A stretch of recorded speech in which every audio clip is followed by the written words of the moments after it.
Hello and welcome to LES. आज हमारे economy lecture की सीरीज़ में लास्ट टॉपिक है इस चैप्टर का नेशनल इनकम अकाउंटिंग पार्ट 6। ये लास्ट सेक्शन है, इसके बाद हम नेक्स्ट चैप्टर स्टार्ट करेंगे। इसमें हम जितने भी अभी तक थ्योरीज़ पढ़े थे, कंसेप्ट्स पढ़े थे, जितने भी सारे अभी तक इस चैप्टर से रिलेटेड, उन सारे कंसेप्ट्स को रिलेट करेंगे करंट से। मतलब करंट में डेटा क्या है, करंट का सिनारियो क्या चल रहा है, स्टेटस क्या है, हम उसको यहाँ पर अच्छे से एनालाइज करेंगे, देखेंगे। ठीक है, सो लेट अस बिगिन। सबसे पहला है इंडिया की जीडीपी का करंट डेटा क्या है।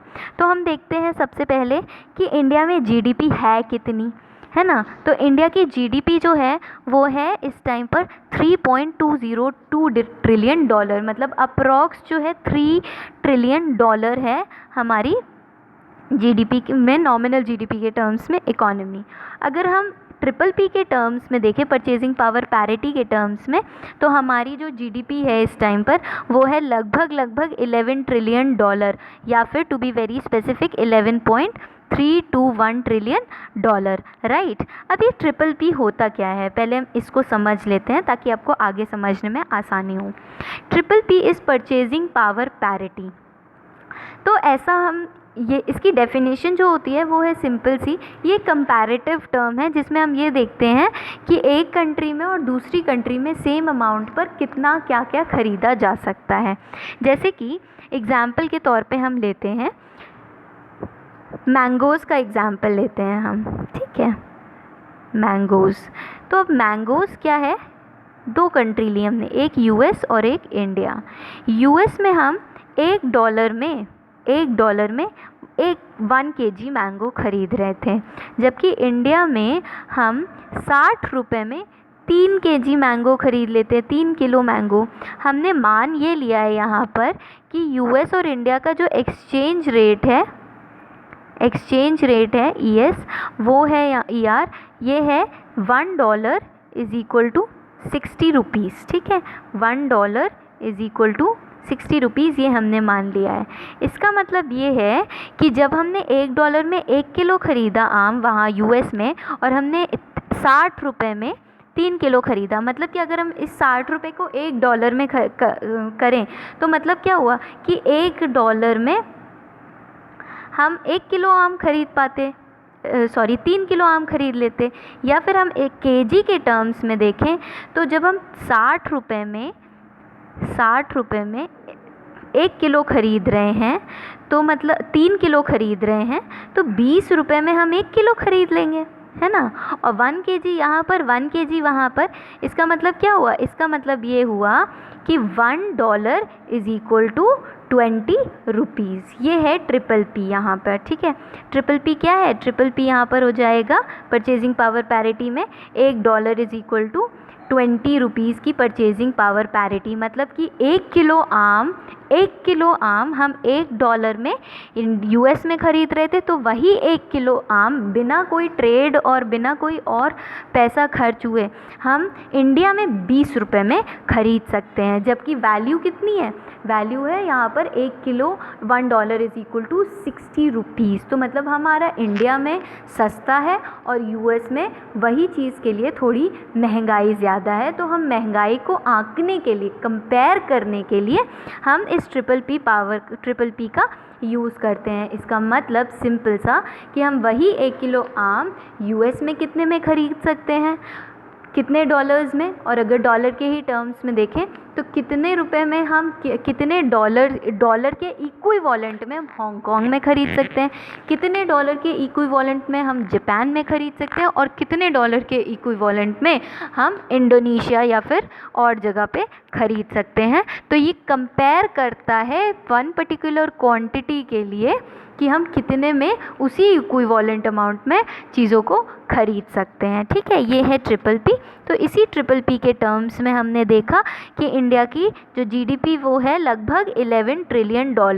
हमको बहुत स्पेसिफिक याद तो नहीं रखना होता है, क्योंकि एग्जैक्ट ऐसे नंबर्स तो बहुत रेयर चांस है कभी पूछे, लेकिन आरबीआई में इन डेटा का आप यूज़ कर सकते हैं। जब आरबीआई का मेंस होगा और उसमें आप ऐसे पेपर लिखें, बहुत ही बड़ी संभावना होगी कि आपको कोई इकोनॉमी से रिलेटेड टॉपिक दिया जाए। चलिए आगे बढ़ते हैं। जीडीपी में रैंक देखते हैं। हमने पिछले बार आपसे 2 क्वेश्चंस पूछे थे, एक नॉमिनल जीडीपी के टर्म्स में हमारी इंडिया की रैंक वर्ल्ड में, और एक ट्रिपल पी के टर्म्स में जीडीपी में इंडिया की रैंक कितनी है वर्ल्ड में। तो अगर हम जीडीपी नॉमिनल जीडीपी के टर्म्स में देखें तो हम देखें इंडिया की रैंक है 5th, और ट्रिपल पी के टर्म्स में देखें तो इंडिया की रैंक है 3rd। यस, इंडिया जो है ट्रिपल पी के टर्म्स में 3rd लार्जेस्ट इकॉनमी है, जबकि नॉमिनल जीडीपी के टर्म्स में 5th लार्जेस्ट इकॉनमी है। अभी हम आगे देखेंगे कि और वर्ल्ड में बाकी कौन कौन सी रैंकिंग कहाँ कहाँ है। अब जीडीपी देखिए तो जीडीपी ग्रोथ भी देखेंगे कि 2019, अभी इसमें 20 का डेटा लास्ट दिया गया है, तो 2019 18-19 में हमारा जीडीपी जो थी उसके टर्म्स में 2019-20 में कितनी बढ़ी है, तो वो देखेंगे हम ग्रोथ की बढ़ी कितनी है। तो अगेन 2018 में देखा था हमने कि 2018 में 6.1% नॉमिनल ग्रोथ थी, जबकि यही डेटा अगर हम 2019 के लिए देखें तो ये है 4.2%। कितना डेटा है? 4.2%, राइट। ये है हमारी जीडीपी ग्रोथ। तो इस टाइम पे जीडीपी ग्रोथ कितनी है?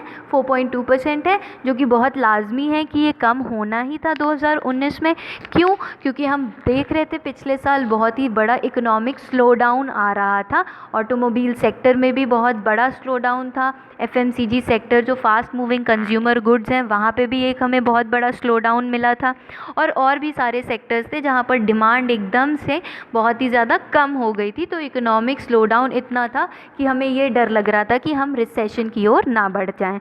अब हम 2020 में आए हैं तो प्रॉब्लम्स हमारी कम होने की जगह पर और बढ़ गई हैं। क्यों? क्योंकि कोरोना की जो पैंडेमिक आया है, जो यहाँ पर महामारी है, उसकी वजह से पूरी इकोनॉमी जो है, ग्लोबल इकोनॉमी बहुत बुरी तरह से डिसरप्ट हुई है, राइट।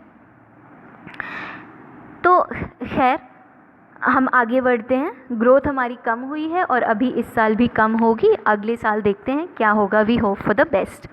अब हम देखते हैं जीडीपी पर कैपिटा, मतलब एक एक बंदा कितना कमा रहा है। तो एक बंदा यहाँ पर कमाता है, to be very specific, nominal GDP में $2338। वहीं अगर हम ट्रिपल पी के टर्म्स में देखें तो हम देखते हैं दिस इज़ $9027। ठीक है, तो अगर हमें मोटा मोटा याद करना हो डेटा को याद रखने के लिए तो लगभग $2000 आप याद रख लीजिए नॉमिनल जीडीपी के टर्म्स में, और लगभग $9000 ट्रिपल पी के टर्म्स में। ये दोनों नंबर्स बहुत कम हैं।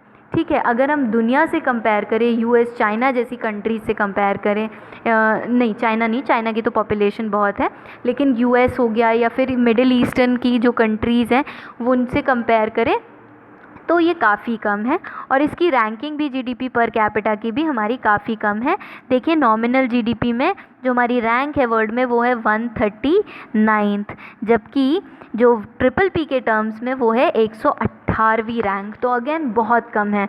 वैसे बहुत लाजमी है, कोई इसमें बहुत दुखी होने वाली बात नहीं है, क्योंकि हमारी पॉपुलेशन बहुत ज़्यादा है। तो हम अगर ज़्यादा अर्न भी करते हों तो भी जो है उस बहुत पॉपुलेशन होने की वजह से एवरेज जो नंबर है वो कम हो जाता है। और दूसरा परेशान होने वाली बात यह है कि इनकम इनइक्वालिटीज़, असमानता है, आय की असमानता यहाँ बहुत ज़्यादा है। मतलब कोई है जो कि बहुत बहुत बहुत अरबों रुपया कमा रहे हैं कुछ लोग, और कुछ है जो कि दिन की रोज़ी रोटी कमाने में भी उन्हें बहुत ज़्यादा परेशान होना पड़ जाता है। तो दोनों की वजह से हमारी जो जीडीपी पर कैपिटा है वो काफ़ी कम हो जाती हैं।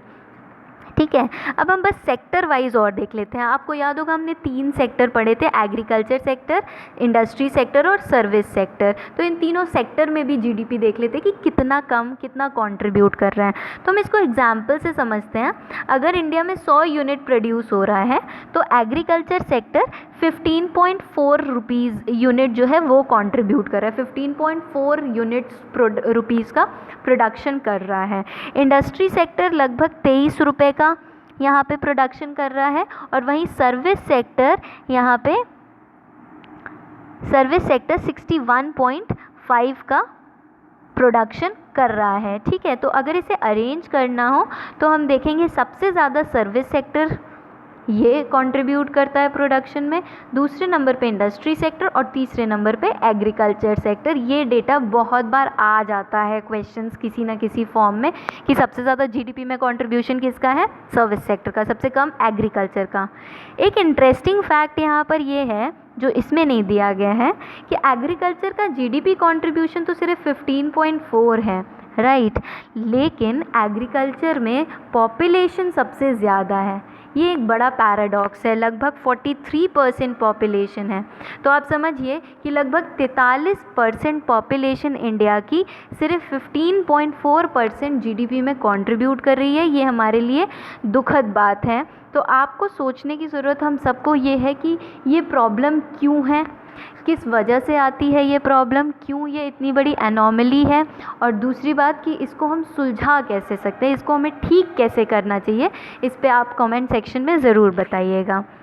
ठीक है, ये एक मेजर डेटा हो गया। हमने देख लिया जीडीपी कितनी है, जीडीपी में रैंक कितनी है, जीडीपी ग्रोथ कितनी है, जीडीपी पर कैपिटा कितनी है, पर कैपिटा में कितनी रैंक है, एंड फाइनली जीडीपी की पर सेक्टर रैंक कितनी है। एंड अगेन ये डेटा आपको कहीं पे भी ऐसे में या कहीं पे भी किसी भी जगह पे बहुत आराम से काम ज़रूर आ सकता है, डिस्क्रिप्टिव में भी और फैक्चुअल में तो आता ही है। आगे बढ़ते हैं। इसको हमने बस जो जीडीपी ग्रोथ अभी हमने देखी थी है ना, उसी को हमने बस इसको चार्ट फॉर्म में देख लिया है। पहले हम 2018-19 का देखते हैं, नॉमिनल जीडीपी। नॉमिनल जीडीपी 2018-19 में थी 11.2%, जबकि 2019-20 में थी 7.5%, और 20-21 में एस्टिमेटेड थी बजट में 9.3%। ठीक है, ये नॉमिनल जीडीपी है, और हमने आपको बताया था कि नॉमिनल जीडीपी रियल जीडीपी से हमेशा बढ़ के आती है, क्योंकि ये करंट प्राइस पे होती है और रियल जीडीपी कांस्टेंट प्राइस पे होती है, तो वो हमेशा थोड़ी सी कम आती है। तो रियल जीडीपी का भी देख लेते हैं, ग्रोथ कितनी थी। हमने 2018-19 में सोचा था, देखा था कि 6.8% ग्रोथ हुई थी। 19-20 मतलब ये जो चल रहा था इसमें हुई है 5%, और एस्टिमेटेड था कि इस साल हो जाएगी 5.5%। लेकिन आपको भी पता है और हमें भी पता है कि कोरोना की वजह से हम ये टारगेट अचीव नहीं कर पाएंगे। हमारे लिए ये लगभग मुश्किल है, क्योंकि 3 महीने से ज़्यादा हो चुके हैं। हम लोगों ने लगभग 70 दिन लॉकडाउन में बिता दिए हैं, और आगे भी संभावना है कि प्रोडक्शन को स्पीड पकड़ने में टाइम लगेगा। तो ओवरऑल हमने देखा ये है इंडिया की जीडीपी ग्रोथ, राइट। अब हम देख लेते हैं वर्ल्ड में रैंकिंग। अभी जैसे हमने देखा था नॉमिनल जीडीपी के टर्म्स में इंडिया 5th लार्जेस्ट था, और PPP के टर्म्स में इंडिया 3rd लार्जेस्ट था। तो टॉप 5 देख लेते हैं। इसमें सबसे नंबर 1 पे है यूएस, नंबर 2 पे है चाइना, नंबर 3 पे जापान, नंबर 4 पे जर्मनी, और नंबर 5 पे है इंडिया। ये ग्राफ आप याद रख लीजिएगा, टॉप 5 ज़रूर याद कर लीजिए, यूएस, चाइना, जापान, जर्मनी और इंडिया। ठीक है, आगे भी अगर हम देखें तो आगे है यूके और फ्रांस। अगर आपको याद हो तो पिछले साल जब मोदी जी ने ये बात कही थी, हमारे प्राइम मिनिस्टर ने, कि हमें डबल करनी है अपनी इकोनॉमी को, राइट, हमें वर्ल्ड में 3rd लार्जेस्ट इकोनॉमी बनना है। तो वो एक्चुअली में क्या था कि हमें 6th लार्जेस्ट इकोनॉमी से 3rd लार्जेस्ट बनना था।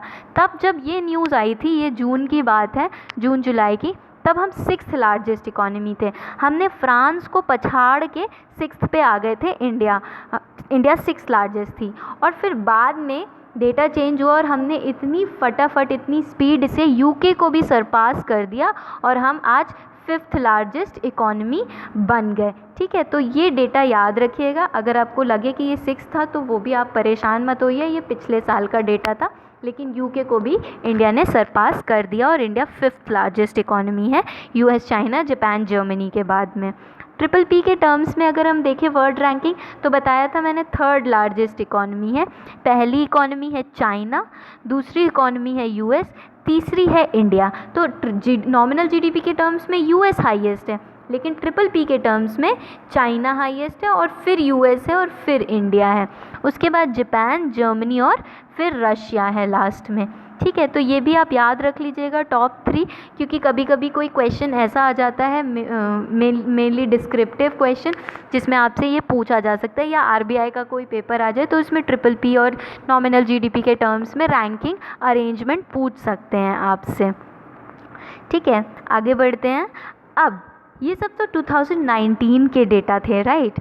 लेकिन अभी तो पैंडेमिक आ गया है, 2019 2020 का की महामारी, कोरोना की महामारी ने हम सबको ग्रसित कर रखा है, ठीक है।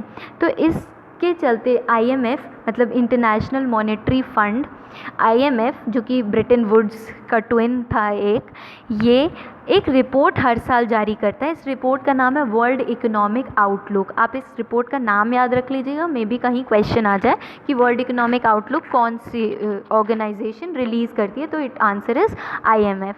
तो इसने जब कोरोना का जब अक्टूबर में इसने अपनी निकाले थे एस्टिमेट सारे ग्लोबल इकोनॉमी को लेकर, फिर जब कोरोना आया तो अप्रैल 6 को इसने अपनी रिलीज़ करी, जिसमें इसने कुछ बहुत ही महत्वपूर्ण तथ्य सामने रखे हमारे। ये महत्वपूर्ण तथ्य हम समरी फॉर्म में देखते हैं कि क्या है। इसमें पहला पॉइंट जो है वो ये बता रहे हैं कि पैंडेमिक से ह्यूमन कॉस्ट तो हम बियर कर ही रहे हैं। ह्यूमन कॉस्ट मतलब इलनेस, जो बीमारी फैल रही है, लोगों की इतनी डेथ हो रही है, या फिर मेंटल स्ट्रेस भी लोगों को बहुत ज़्यादा हो रहा है। तो तीनों तरह से एक ह्यूमन कॉस्ट हम सब बियर कर रहे हैं, और उसके साथ साथ इकोनॉमिक लॉस भी बहुत ज़्यादा हो रहा है, ठीक है। आर्थिक नुकसान बहुत ज़्यादा हो रहा है। तो दोनों फ्रंट पे हमारी लड़ाई चल रही है, एक ह्यूमन लॉस हो रहा है और एक इकोनॉमिक लॉस भी हो रहा है। इसी के चलते जो वर्ल्ड इकोनॉमिक आउटलुक बोलती है कि वर्ल्ड की जो इकॉनमी है, ग्लोबल इकॉनमी है, वो 3% श्रिंक करेगी, मतलब 3% जो है वो कम हो जाएगी, नीचे चली जाएगी, ठीक है। और अगर दूसरी बात बोलता है कि अगर सब कुछ ठीक रहा, जून के बाद में अगर सब कुछ ठीक रहा और सिचुएशन अगले जो 6 महीने हैं उनमें बेटर हुई, ठीक है, सब कुछ मान लीजिए सब कुछ सही हो गया, तो फिर हम 2021 में 5.8% की ग्रोथ एस्टिमेट कर सकते हैं, एक्सपेक्ट कर सकते हैं ग्लोबल इकोनॉमी में, ठीक है। ये दूसरी बात है। तीसरी बात बोलते हैं, ये वर्ल्ड इकोनॉमिक रिपोर्ट कहती है कि सबसे महत्वपूर्ण बात ये है कि हमें इफ़ेक्टिव पॉलिसी चाहिए। इफ़ेक्टिव पॉलिसी दोनों ही फ्रंट पे, मॉनेटरी भी और फिस्कल भी। मॉनेटरी मतलब जो हमारी सेंट्रल बैंक्स लाएंगी, जैसे इंडिया का आरबीआई, और फिस्कल मतलब जो सरकारें टैक्स से रिलेटेड मेजर्स लाएंगी। इन दोनों की इफ़ेक्टिव मॉनिटरिंग चाहिए। इन दोनों की पहले तो पॉलिसी अच्छी आई, दोनों के बीच में सामंजस्य बैठे, कोऑपरेशन बैठे, और उसके बाद में पॉलिसी मेकर्स हर एक वो स्टेप ले जिससे इकोनॉमी को बूस्ट किया जा सके, और हम जो है फिर से कहीं ऐसा ना हो कि जो ग्लोबल इकोनॉमिक क्राइसिस 2008 की आई थी हम वैसे ना हो जाए, कहीं ऐसा ना हो, ठीक है। एंड लास्ट बात जो ये बोलते हैं कि इन सब के लिए इंटरनेशनल कोऑपरेशन बहुत ज़रूरी है, क्योंकि आपको पता है कि बीमारी कभी भी कोई टेरिटोरियल बाउंड्री नहीं देखती है। वो जब आती है तो वो पूरी दुनिया को तहस नहस कर देती है, पूरी दुनिया को परेशान कर सकती है, जो कि कोविड-19 ने अभी करा हुआ है। तो इसके चलते जब वर्ल्ड इकोनॉमिक आउटलुक ऐसी बात कह रहा है तो हमें सोचने की ज़रूरत है, समझने की ज़रूरत है कि क्या यूएस का WHO की फंडिंग रोकना सही है, क्योंकि इससे हो सकता है कि महामारी और भी बढ़े। हाँ, WHO ने जो भी किया सही या गलत, उसके लिए कड़े कदम और उठाए जा सकते थे, लेकिन यूएस का इसको फंडिंग रोकना किस हद तक सही है, हमें पहला तो एक ये सवाल यहाँ देखना चाहिए, क्योंकि इंटरनेशनल कोऑपरेशन बहुत ज़रूरी है। और दूसरा, जब इंडिया इतनी परेशानी में है तो क्या चाइनीज़ अग्रेशन जो बॉर्डर पे हो रहा है इस टाइम पे, और नेपाल की तरफ से प्रोटेस्ट हो रहा है, वो किस हद तक एथिकल है, किस हद तक नैतिक है, हमें इस बात पे भी विचार करने की ज़रूरत है, ठीक है। आई होप आपको ये बात समझ आई हो, आप इन पे सोचिएगा। अगर आपके कोई भी व्यूज़ हो आप ज़रूर कमेंट सेक्शन में इस पे डालिएगा। आगे बढ़ते हैं, और ये बस छोटा सा ग्राफ है इसी रिपोर्ट का, वर्ल्ड इकोनॉमिक आउटलुक का। तो इसमें सबसे पहली बात जो अभी हमने देखी कि 3% ग्लोबल इकोनॉमी श्रिंक करेगी, और अगर सब कुछ ठीक रहा अगले 6 महीने में तो 21 में 5.8% एस्टिमेटेड ग्रोथ है। एडवांस्ड इकोनॉमीज़ का देखें, एडवांस्ड इकोनॉमीज़ मतलब जैसे यूएस हो गया, फ्रांस हो गया, जापान हो गया, ये जो डेवलप्ड कंट्रीज़ हैं, इनमें देखें तो इनमें तो बहुत ही बुरी हालत है। इनमें तो ग्लोबल श्रिंक इनमें तो श्रिंक -6.1% है, ठीक है। और जो अगर सब कुछ ठीक रहा तो 4.5% ग्रो करेगी, क्योंकि ये सैचुरेशन पॉइंट पे आ गई हैं, तो ये वैसे भी एक टाइम के बाद में ग्रो करना कम कर देती हैं। और अगर हम डेवलपिंग इकोनॉमीज़ और इमर्जिंग मार्केट्स देखें, इमर्जिंग मार्केट जैसे इंडिया हो गया, ब्राज़ील हो गया, डेवलपिंग इकोनॉमीज़ जैसे इंडोनेशिया हो गया, ठीक है। तो ये जो कंट्रीज़ हैं इनमें हमारा बेटर है, हमारी जो श्रिंक हो रही है इकोनॉमी वो होगी 1%, और अगर सब कुछ ठीक रहा तो हम ग्रो करेंगे 6.6%, ठीक है। तो इसका जब आप एवरेज निकालेंगे तो आप देखेंगे यही नंबर्स निकलेंगे, राइट। आई होप आपको ये वीडियो समझ आया हो। आई होप कि अगर आपको अच्छा लगा, आपको कोई भी डाउट हो तो आप ज़रूर पूछिएगा। सबसे इम्पॉर्टेंट बात यही होती है कि हम थ्योरीज़ और कॉन्सेप्ट्स पढ़ लेते हैं, लेकिन हमारा जब तक रिलेट नहीं होता है तब तक हमें नहीं समझ आता है। तो इस वीडियो का एंड में यही मतलब था कि आपको एक करंट सिनारियो पता चले कि जो कॉन्सेप्ट्स आप पढ़ रहे थे वो रियल लाइफ सिचुएशन में कितने ज़्यादा रिलेट करते हैं, कितने ज़्यादा ज़रूरी होते हैं। आपको सेंस बनाना आना चाहिए जब आप न्यूज़पेपर पढ़ें कि इस चीज़ का मतलब ये है, इस चीज़ का मतलब ये है। तो आपका स्टैटिक पार्ट कंप्लीट होना, क्लियर होना बहुत ज़रूरी है, ताकि आप न्यूज़पेपर पढ़े तो आपको तुरंत समझ आ जाए कि ये बात क्यों बोली गई है, किस लिए बोली गई है। I hope you like the video. If you do, please do like, share and subscribe. Thank you so much.